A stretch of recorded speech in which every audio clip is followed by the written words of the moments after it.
Well, hello, everyone. How are we holding up? Last panel of the day. Good? Good? Let me hear a little bit of noise from the audience about that. You got some more energy, right? We in Maui, yeah? It's all good. All right, well, and now for the fake news portion of our presentation today. I say that because obviously Hawaii is a kind of an odd place to be talking about nuclear energy and the promise that it can have for the islands. Of course, it's a subject that will generate a lot of contentious and controversial opinions here on the island. And I think that it's because that you kind of have a little bit of a paradox here, as Maui Mayor Arakawa told us last night. We were standing around when chatting with him at a reception, and he said, well, Hawaii and nuclear is interesting because we have that constitutional provision against nuclear, but we probably have more nuclear reactors than any other state. They just may not be stationary. They may be on a ship or on a boat, over in Pearl Harbor. We would be happy to send Oahu's nuclear ones to Maui. Yeah. In any case, those kind of issues and the fact that we heard this morning that it would be possible to go to 100% renewables and still increase emissions, those are the reasons why we want to talk about nuclear as a possible clean energy solution for this state, and also to evaluate what's going on with nukes throughout the nation, because it has a big impact on decarbonization of the United States as a whole. So my name's Gavin Bade. I'm the editor of Utility Dive. We're an electric utility trade publication based in Washington, and we've been watching these nuclear issues throughout the nation. To talk about what those issues mean for Hawaii, and to talk about the Hawaii-specific nuclear issues, we've got two guys up here who will do just a fantastic job for us. Henry Curtis is the executive director of Life of the Land, and the publisher, editor-in-chief of Iliani Media here. He was described to me as the man who knows more about the PUC than the PUC itself. So I think we're in good company here. And to complement him, we've got Alex Gilbert. He's the co-founder of Spark Library. They're a small research organization for energy based in DC. So, fellas, if we could start off, I think Henry, you've got a little bit of a history lesson for us about the Hawaii nuclear issues, the constitutional issues, and kind of how all of this is, how we've come to be at this panel today. Hawaiian Electric first proposed a Kahe power plant, came online in the late 50s, and there was a proposal at one time that it might be used as a site for a nuclear reactor. So when the '78 Constitutional Convention came about, there was a provision put in the Constitution that said that you cannot have a nuclear power plant and you cannot dispose of nuclear waste without a 2/3 vote by both the State House and the State Senate. And I became more intrigued with nuclear because as I was running my blog site, a lot of pro-nuclear people were responding, saying, look, nuclear is the answer. And when people write in and say, we have this issue, I tend to then write about the issue. Fantastic. So let's talk a little bit more about this constitutional prohibition, one could say, or this barrier to nuclear. Alex, you said that there are some, maybe some legal discrepancies there that could come into play if it was ever challenged. Yeah, so under the Atomic Energy Act, which has been around for over 70 years now, the federal government has exclusive authority to regulate radiological safety for commercial nuclear power. So that includes most of the processes involved. And what that means is that states are actually unable to regulate nuclear radiological safety. So this has come up in several Supreme Court appellate and district court cases over the years. The big one was in California, where the case that ended up going to the Supreme Court essentially found that states are able to control and decide if they want to have nuclear power in their state as long as the reasons are not radiological and safety. In that case, California specifically wanted to have a prohibition on nuclear unless there were storage issues that were dealt with. And they said the reason for that was the economics of long-term storage, not because of radiological issues, not because they were afraid of the waste, specifically because they were concerned about the economics of long-term storage without a federal repository. The Supreme Court upheld that and specifically said because the intention of this was purely economic, the prohibition can stand. Now, what we've seen in the last couple of years is other states trying to do something similar. And in Vermont, a couple of years ago, Vermont wanted to get rid of Vermont Yankee. There was a radiological leak there of some tritium caused a lot of controversy in the state. And so the state legislature passed a bill to try and close down the plant and say the plant could not operate without the state legislature's permission. And the courts did not take to that very kindly. The courts very clearly said, based on Supreme Court precedent, you guys were literally talking about radiological safety, and one of your legislators was told not to talk about it on the record, showing that you're trying to deceive the court here. So that's something that states are very expressly not able to do. So this raises an interesting question when we get to Hawaii's constitutional amendment for several reasons. One, in the Vermont case, legislative history was key. A constitutional convention is very different. From what Henry and I were talking about yesterday, you would need to look at the committee reports, which is kind of the legislative history for a constitutional convention, and see if they were talking about radiological issues. Apparently, a lot of those committee meetings did not have reports, which means there might not be evidence of that. Secondarily, because this was a constitutional amendment, it was not passed by the legislature. It was passed by voters who voted on the whole set of constitutional amendments, meaning that the state only approved the plain language of the ban itself. So it's hard to actually determine what the motivations are behind that.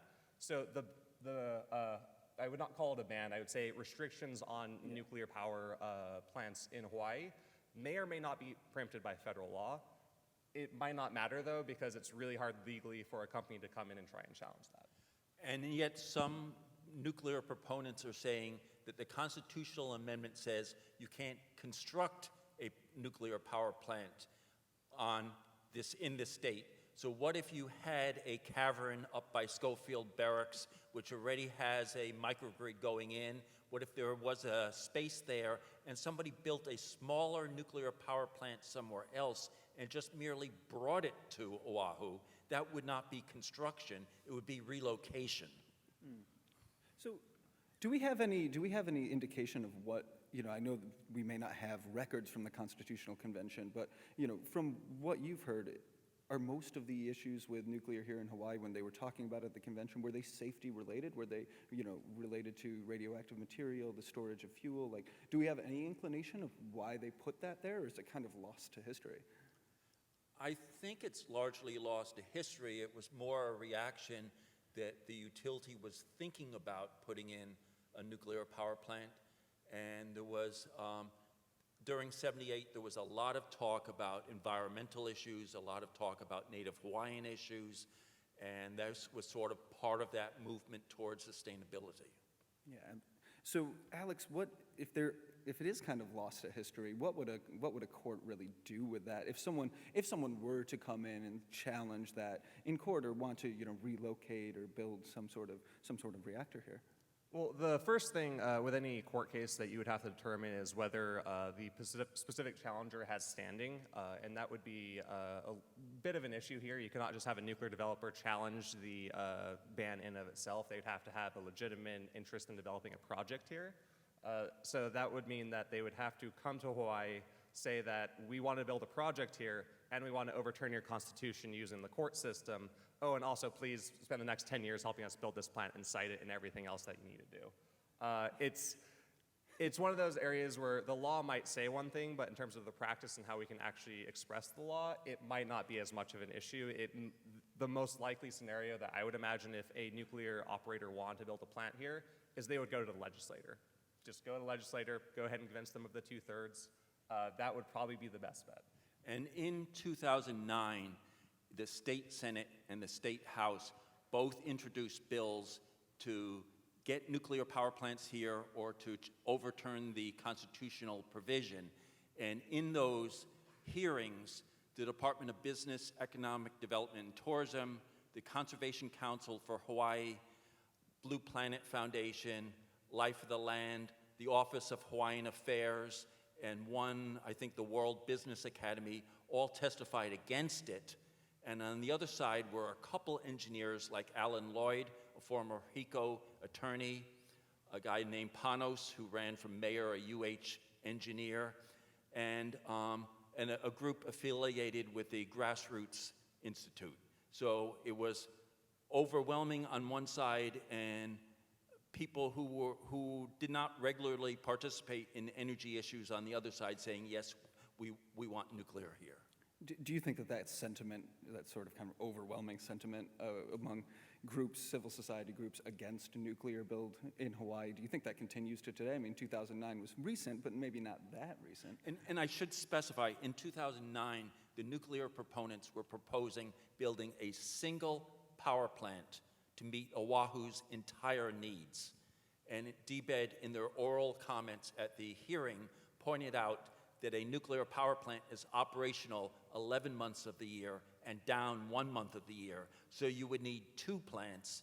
And because a plant could be down while the other one crashes, you would need 3 nuclear power plants, each capable of meeting the entire load. Wow, yeah, I suppose if you wanted to do it only with nuclear. Right. Yeah, absolutely. And that was their idea. That's traditional nuclear, just throwing that out. Traditional nuclear, yes, certainly. We'll get to the more advanced technologies a little bit later. Okay, so it seems like there are a number of roadblocks, reasons why you would not want to do, why you couldn't or either would not want to do nuclear in Hawaii. But say, let's enter a realm where there's suddenly legislative or some sort of political will. Okay, well, we need some clean energy that isn't intermittent, that could be baseload clean energy. If there were some political will to push the legislature to get nuclear plants here, what kind of timeline are we talking about and what kind of technology? We're not really thinking, the giant nuclear reactors that we see on the mainland, and we're not really thinking, 2 to 5 years down the line, are we? It's kind of a different sort of nuclear and a different sort of timeline we're thinking about, isn't it? Well, yeah, so when we're talking about nuclear right now, the best way to kind of conceptually think about this is there's 3 buckets. There's existing nuclear power plants, which are in the continental U.S. There's about 100 gigawatts worth at about 100 reactors, 66 some odd reactor sites. Reactors often have multiple reactors on the site. We have new nuclear power plants, which there's, I believe, 4 being built in the U.S. right now. Very difficult to build. All nuclear power plants in the U.S. have severe cost overruns. They're very difficult, they're very complex, and because of the way the interest rates work, anytime that you have a time delay, which happens often with these projects, you have massive interest costs because it's just such a large capital investment. Mm-hmm. Finally, you have advanced nuclear, which is something that is still, it's on the drawing boards. I'd put it that way. There's some major developments that have been happening in the last couple of years. Just a couple of weeks ago, NuScale Power submitted the first application to the Nuclear Regulatory Commission to have what's called a small modular reactor design. And SMRs are probably the only feasible option to ever have commercial civilian nuclear power in Hawaii. Mm-hmm. As Henry was saying, if you're actually going to have a conventional nuclear power plant on Hawaii, the smallest one in the US is almost 500 megawatts. That one's closed now because it's not economic. The economies of scale for conventional nuclear power plants are very important. For you to actually have if Hawaii wanted to build a conventional nuclear power plant now, it'd be at least a gigawatt. And a gigawatt needing backup power, all of that doesn't work. SMRs are unique, small modular reactors. Small basically means less than 300 megawatts. NuScale, which is the most advanced design right now, each of their units are only 50 megawatts. And it's designed to be modular so that you can just go ahead, build 1, build 2 units, build 3 units, scale it up. The second part of that, modular, is very important. Nuclear plants have cost overruns for many, many, many reasons. One of the biggest issues is that most plants in the US were not standardized. Modular construction is basically the idea that you take the main reactor vessel, you build it in a factory where you can standardize processes, get economies of scale. It becomes really cheap to actually build the reactor itself, but you still need to build a plant around that. Mm-hmm. And so the hope is that you can actually get past a lot of the issues with building really large-scale nuclear power plants. The biggest hope is that you don't have time delays anymore because you can actually sequence the SMRs as they come on over time. So if you have a 5-reactor unit, as soon as the first reactor is installed, you can start running the unit, which means that you can start making money during the rest of the construction. Mm-hmm. SMRs are still largely theoretical. They need to go through a very long certification process, and then they have to go through a demonstration process, and then they have a commercialized facility. We're probably looking at best case scenario about 10 years before the first operating commercial SMRs are in the world, period. Hawaii is a potential location that is well suited towards SMRs because SMRs will be relatively costly at first. However, considering the prices of energy here, it would actually be relatively cheap compared to other alternatives. And so some of the proponents of nuclear are picking up on the Hawaii Gas and Hawaiian Electric and the Department of Defense talking about building offshore platforms connected to Oahu. So if you put a nuclear power plant on an island 4 miles off the shore, beyond state lines, then only the transmission line to shore would fit under the Public Utilities Commission regulation. And therefore, you could get around both the constitutional provision and dealing with the nuclear waste issue, because that would all be done through federal waters. So I can imagine that the waste issue is more than just something that we could just kind of say and leave there. What would I mean, we know that today we don't have a federal repository for nuclear waste. It's all stored on site at the plants on the mainland. Would that, ostensibly, that would be what we would have to do here on Hawaii to make, SMR or any other nuclear technology work. I imagine that would be, we have a lot of sentiment here against you to really do. I can imagine there would be a lot of sentiment, Native Hawaiian sentiment and otherwise, against storing radioactive materials on the islands or near them. Am I correct in assuming that? That would be absolutely correct. The other issue that you would face is right now, because we have a 100% RPS by 2045 and nuclear is not considered renewable energy as of today, you would have to go before the legislature and meet the entire solar industry and wind industry and biomass industry and argue why the RPS law should be changed to also include nuclear as renewable energy. I will say that is something, the inclusion of nuclear as renewable energy is something that some states are thinking about on the mainland as they try to save their existing nuclear plants that are at risk of going offline. Connecticut actually has a bill that's just been proposed that would include their sole nuclear plant in the state under their renewable energy mandate and also give it some financial support. So the idea is if they do that, then they can keep it from going offline. A lot of these plants are very pressured by low gas prices and subsidized renewables in organized markets throughout the nation. Alex, I wonder if you could speak to that a little bit more, some of the economic issues that these nuclear plants are facing on the mainland. Yeah, so this is a very important topic for decarbonization policy in the United States. So what actually happens on the mainland with nuclear power will end up very heavily influencing federal policy, and that will obviously have impacts here depending on what type of subsidies or type of policies emerge out of that. When we look at the existing nuclear power plants in the United States, the 100 gigawatts, about 15 of those plants, representing a little bit less than 15 gigawatts, have either retired or announced plans to retire, have either retired in the last 5 years or announced plans to retire within the next 10 years, which that's a pretty substantial part of the nuclear fleet. Now, the thing, again, with conventional nuclear power, these units are big. They're really massive. The average unit size in the U.S. is around a gigawatt. These facilities are nearing about 40 years in their lives, which is the original NRC licensing time frame. It's possible to extend it. There are already getting license extensions through 60 years. You could extend it up to 80 years. What this means is when a nuclear power plant retires at 40 years, you're losing potentially 40 years of relatively cheap operation. Because once you've built the plants, once you've paid off the massive cost overruns, these facilities are relatively cheap to run. So the issue is that you're losing 40 years of 1 gigawatt generation at 90% plus capacity factors. If you run the numbers on that, that's 320,000 gigawatt hours, 320 million megawatt hours. Of zero carbon power. Of zero carbon power. And what we're looking at right now is if when those plants are retiring, they're primarily being replaced by natural gas, but also by coal. Just because of the way that merit order dispatch works, all renewables are primarily hitting coal and natural gas demand.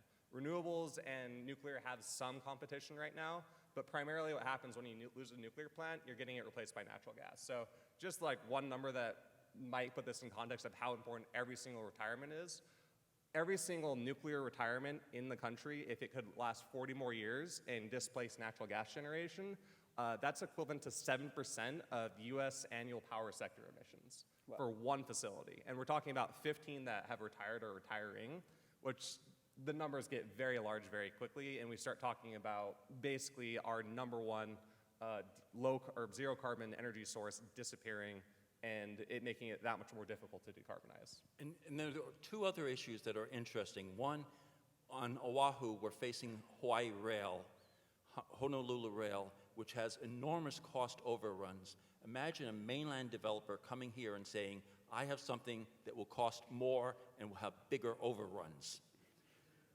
The second issue is that most nuclear power plants on the mainland are base load units. Yep. They go on, they stay on. That is not what is needed in Hawaii. We need generators that cycle up and down to offset wind and solar.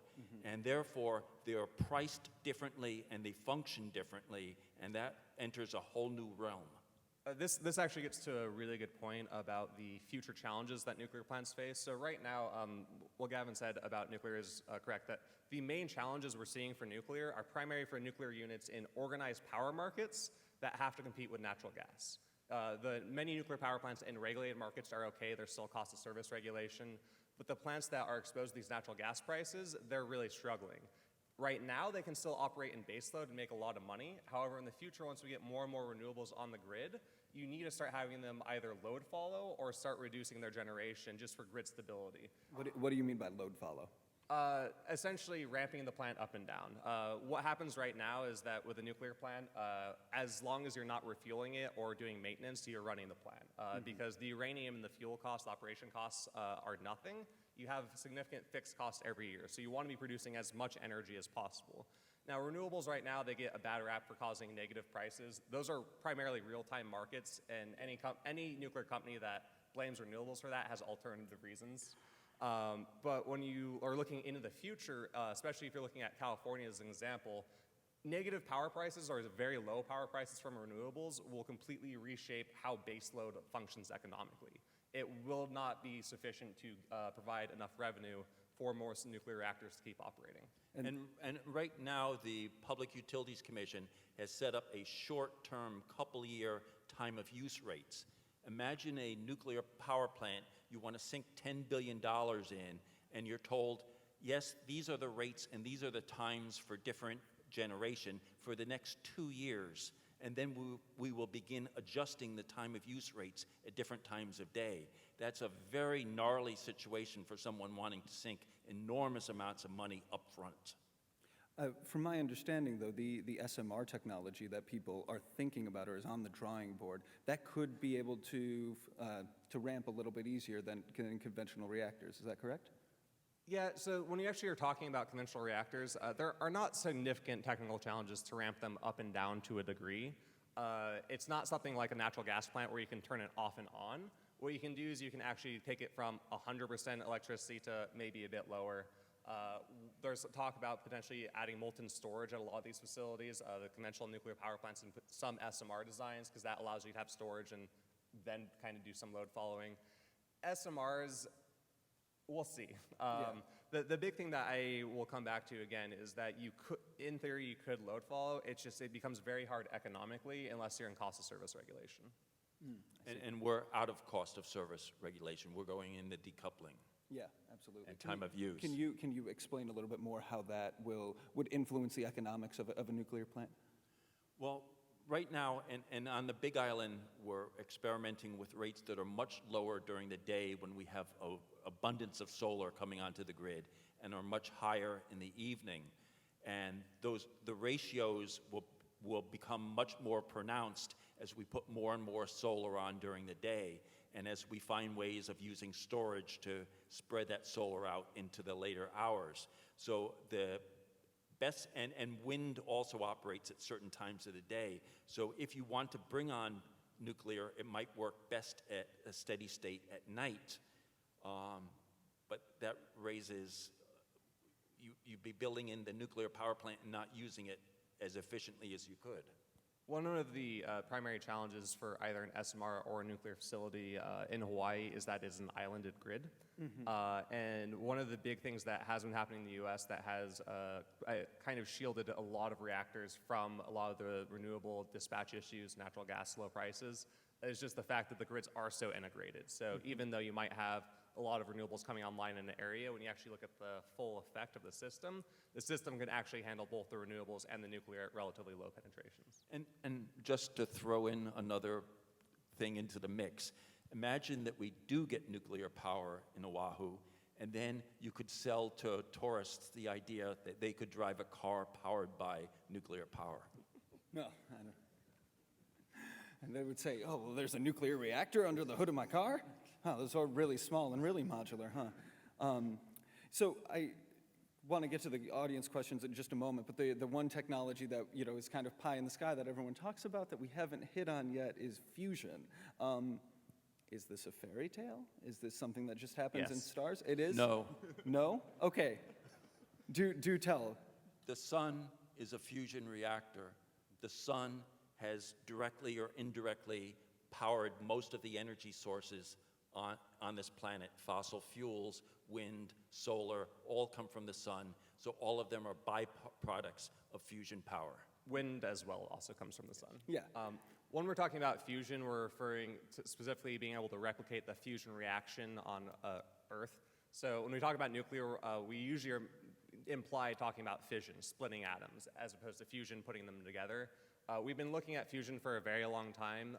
There has been some breakthroughs. I believe about a year ago, for the first time ever, they actually got more energy out of the reaction than they put in. Mm-hmm. That's a massive accomplishment. That means that we are able to actually produce fusion. The question is, can we harness it in a way to create electricity, and can we do it in a way that makes sense economically or technically? Those are really big questions that we won't be able to answer for 10, 15, 20 years. Yeah. Oh, okay, so last question for me before we go to the audience, but we've kind of spent 20 minutes up here just really trashing nuclear's chances of ever being installed in Hawaii. I mean, if there's anyone from NEI out there, I'm sure they're not sitting here anymore. But I do wonder that, as we get up toward the higher levels of renewable energy penetration, right, when it's 80% of, when it's, can serve 80% of load and things like that, do we see any, advantages to thinking about bringing in an SMR or something? Because you're probably going to be dealing with, I mean, we've all seen the PSIP documents. They don't exactly know what those final renewable resources are going to be to get us to 100%. There's, maybe it'll be biomass. Maybe we'll import natural gas to as a bridge fuel. Maybe it'll be renewable natural gas, the things that Hawaii Gas is pushing. Those are all big question marks on how we'll actually, obviously there's a lot of faith that we will get to 100% here, but we don't really know those final pieces to the puzzle as we go out to 2045. Looking at the fact that some of these options like biofuels, like renewable natural gas, they can be not carbon neutral. Do we see any advantage to, policymakers giving this more of a look in the next few years? Well, one way of bringing nuclear here would be to say we mothball Navy ships at Pearl Harbor. We might mothball a nuclear submarine, so in case something happened to our grid and our large generators, we would have backup power from a already existing nuclear power plant already in Hawaii. Mm. What I would say, the biggest factor is going to be time. If you're looking at the time frame for this, right now, SMR proponents say they can get commercial reactors online by 2025. That means 2030, if we're being serious. If we're lucky. If we're lucky and being serious. And if we can't even have this as an option for 13, 14, 15 years, this definitely becomes a thing that Hawaii should consider if the technology in the reactor the technology and the economics makes sense in 10 or 15 years. It's a question of once we start getting to 50, 60, 70% renewables and maybe start encountering the system limits, as some people might say, that SMRs can be an option. However, Hawaii is different than the rest of the US because of the diurnal cycles, because of how you can actually harness solar in a much more predictable way. The fact that you don't have to deal with seasonal intermittency as much as other places like the rest of the US. Seasonal intermittency is the number one intermittency challenge that we actually probably can't solve with current technology. That's why there will probably be some sort of rule for base load or dispatchable generation, whether it's SMRs, natural gas CCS on the mainland. And when you say seasonal intermittency, you mean? So when we're talking about renewable intermittency, there's two aspects. There's short-term intermittency, which is hourly, daily, weekly, and that's sun setting, sun going down. There's also seasonal intermittency. So for the sun hours throughout the year change pretty significantly. Cloud cover changes very significantly. For wind generation, in the US, most places, the highest wind generation is actually in the spring.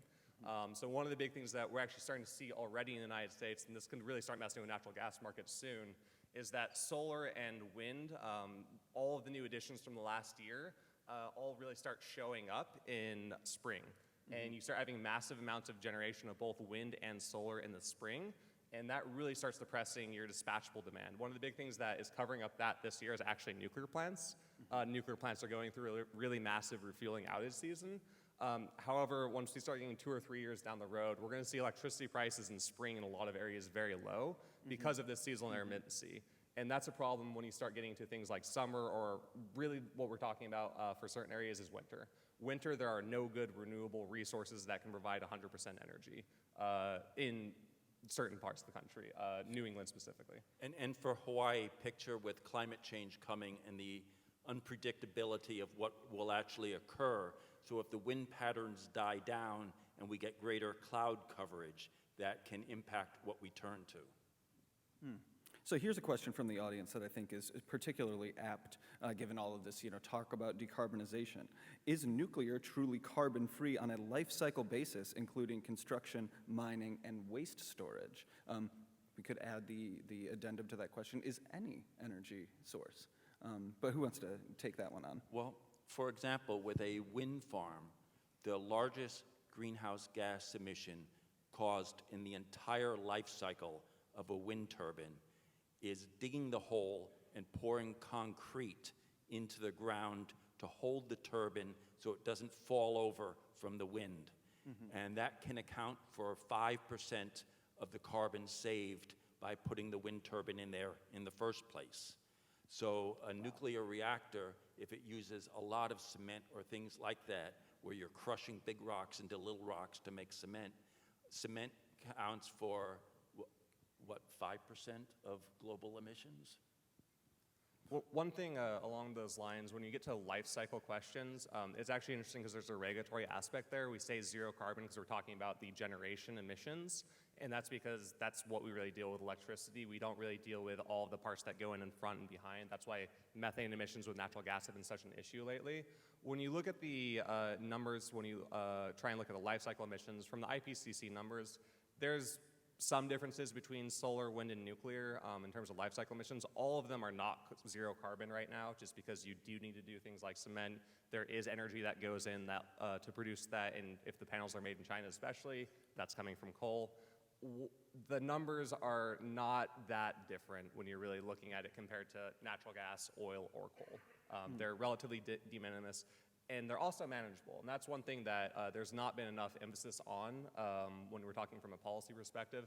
How do we manage all of the life cycle emissions for not just natural gas or for coal? How do we also manage it for nuclear, for solar, for wind, to try and just zero out the entire process?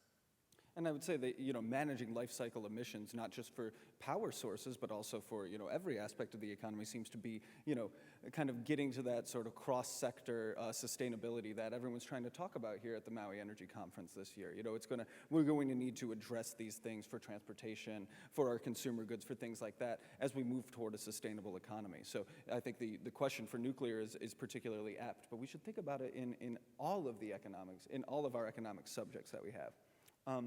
I can keep going down this list of questions here on the iPad, but I'm wondering if someone didn't have a chance to submit their question electronically, or if you're just not down with all this newfangled technology, is there anyone who wants to audibly ask a question in the audience? I'll pitch you my microphone or something. I'm not above calling on people too. Yes, sir, right here. Sure. Is the nuclear fuel unlimited? Where does it come from? What is it? Yeah. Well, I don't know. Maybe they do.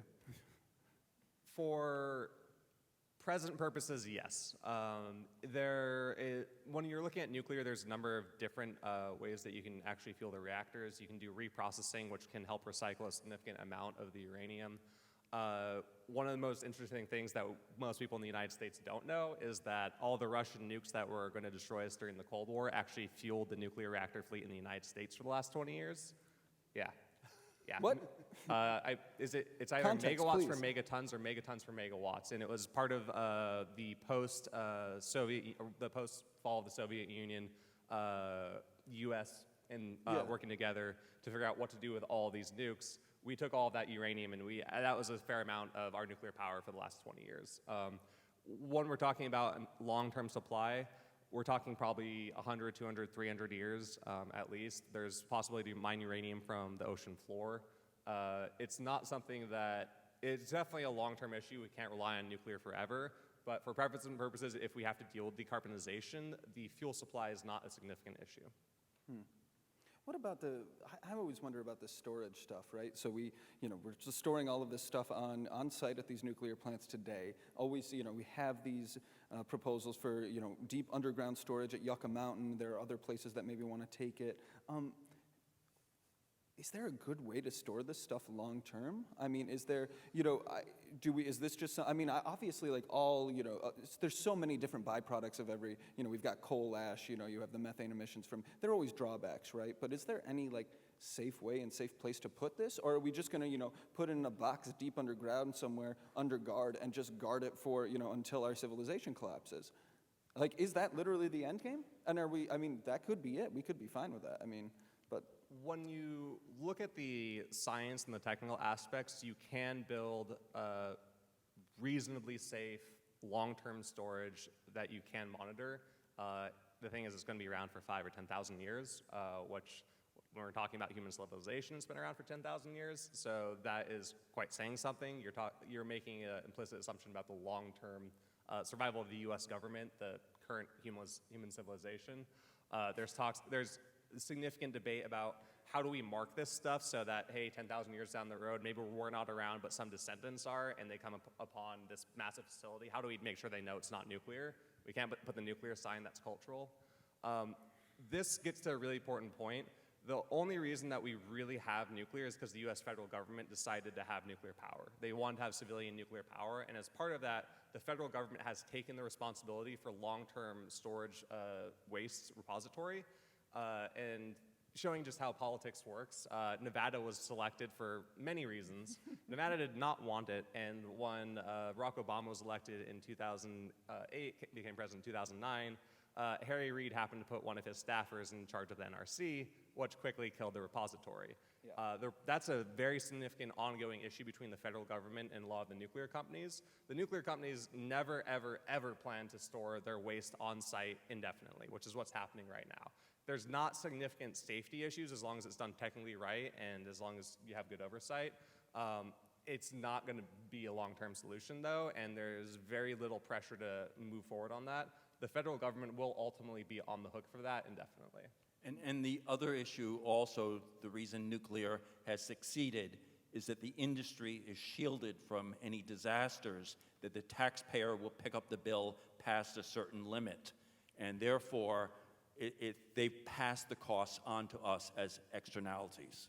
Yeah, can you say, those are the, basically they don't have to buy disaster insurance, right? Can you say a little bit more about that? What is it, Price Anderson? Yeah.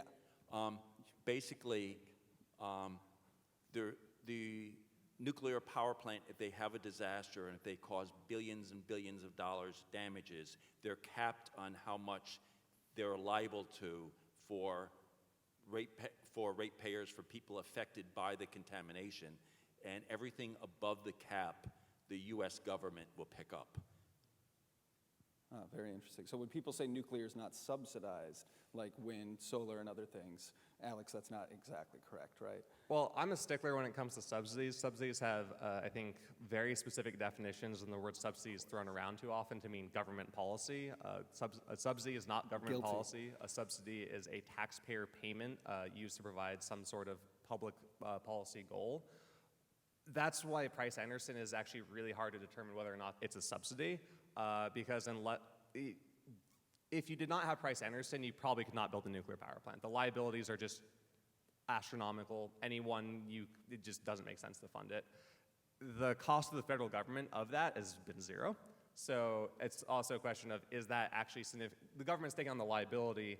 If the government doesn't have to pay that liability, is it a subsidy per se? Pro-nuclear people would definitely say no. Anti-nuclear people would say not. I would say I don't know why we're talking about it as a subsidy. It's an issue, though. Okay.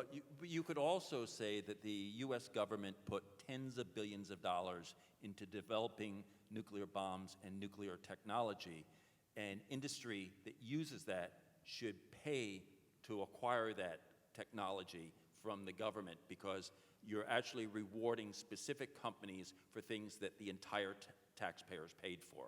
So in a sense, that is a subsidy. I see. Well, the debate rages on. Anyone else, verbal questions from the audience? See you right there, sir.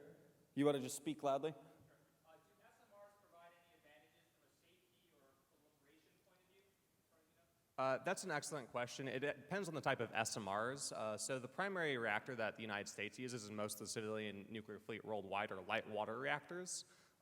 The NuScale reactor specifically is a light water reactor, just miniaturized. There are other SMRs that use different types of designs. The NuScale and SMR designers want to go to the NRC and argue that because they have a lot less uranium and because they use a different cooling method, they're inherently safer and they don't need to have the same type of safety stringency. Specifically, that's active cooling versus passive cooling. Passive cooling is significantly safer, and it's something that is not necessarily inherent to SMRs. It's actually just a special type of nuclear design. So the new generation of conventional reactors, generation 4, are largely passive cooling.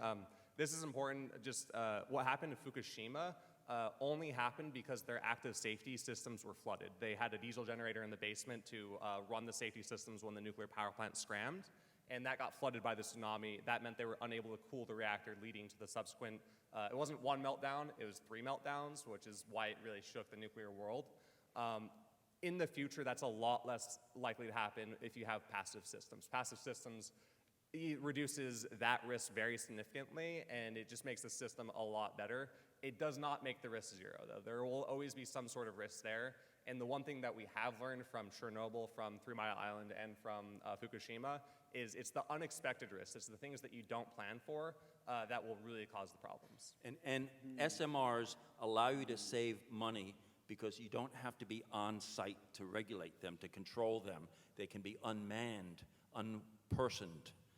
And that would pose a risk if something goes wrong and the telecommunications between the SMR and the operator is disturbed by a hacker. That's for some designs, not all. For some designs, not all. So SMRs is more of a catch-all that includes many different types of sub-SMRs.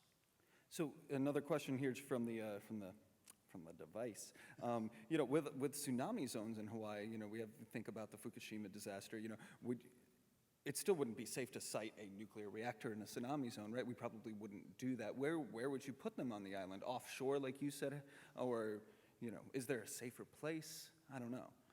If you placed them along the coast, you're risking tsunamis, you're risking the sides of mountains collapsing. If you put them in the center part of the island, you'd be sure if it went off, it would cover everybody. If you put them offshore, it would raise a host of interesting issues. One of the unique things about nuclear siting in Hawaii to keep in mind is that even though the state itself cannot regulate radiological safety issues, if there were a plant to be placed here, there are the 2 very unique risks: the tsunami and, depending on where the plant is, active volcanoes and lava flow. That's something that NRC has not looked at. Not really.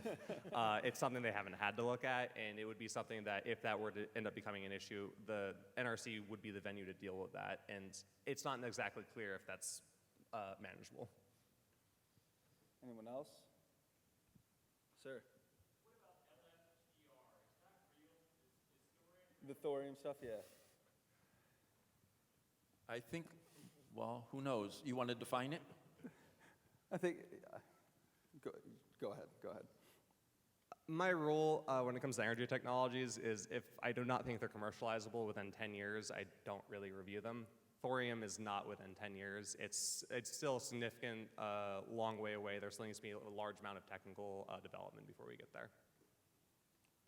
Well, okay, well, I think we've got, we've covered a lot of ground here and virtually condemned nuclear power to at least purgatory in Hawaii, if not, a final resting place. But it's needed on the mainland. Yeah, so I guess I just want to, there was another question that was submitted here that is great to kind of wrap up our panel. Yes or no, nuclear power, will it ever be constructed in Hawaii? No, it will never be constructed in Hawaii except for the military. Right. Yeah. What do you think? I am not a citizen of Hawaii, and I don't comment on questions like that. That's a local signing decision for the state to decide. How judicious. What I would say is that there is a case for SMRs that the state should consider. My reading of it is that analytically, it's unlikely to happen. So, audience, I'd love to just get before we wrap up here and let you go drink. Is anyone, like, have we done anything for you out there? Is anyone, optimistic about nuclear in Hawaii? Let me see a show of hands. Does anyone think it could work? Anyone here? Got one, we got two. Anybody think it would not work in Hawaii?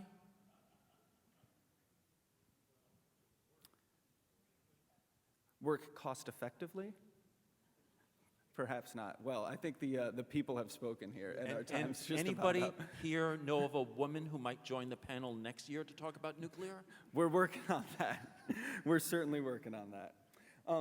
So, all right. Well, I think the people have spoken. We kind of see how the sentiment is here for nuclear energy in Hawaii.